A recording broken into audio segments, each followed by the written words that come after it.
আসসালামু আলাইকুম ওয়া রাহমাতুল্লাহি ওয়া বারাকাতুহু। আমরা একটি বিশেষ ক্ষণে আপনাদের সামনে উপস্থিত হয়েছি।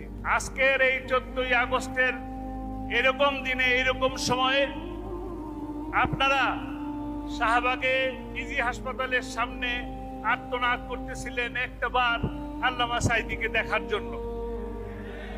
আর আমি অভাগা দুর্ভাগা, আমি প্লেনের মধ্যে ছটফট করতেছিলাম কখন আমি বাংলাদেশের মাটিতে নামবো আর কখন আমার বাবাকে একটা নজর দেখতে পাবো। আমি একটা সময় নির্ধারিত একটা সময়ে সকালবেলা যখন ঢাকা এয়ারপোর্টে নামলাম, এই জালিম সরকার তার বাহিনী দ্বারা আমাকে একটা ঘন্টা এই এয়ারপোর্টের মধ্যে অহেতুক অকারণে আটক করে রাখা হয়েছিল।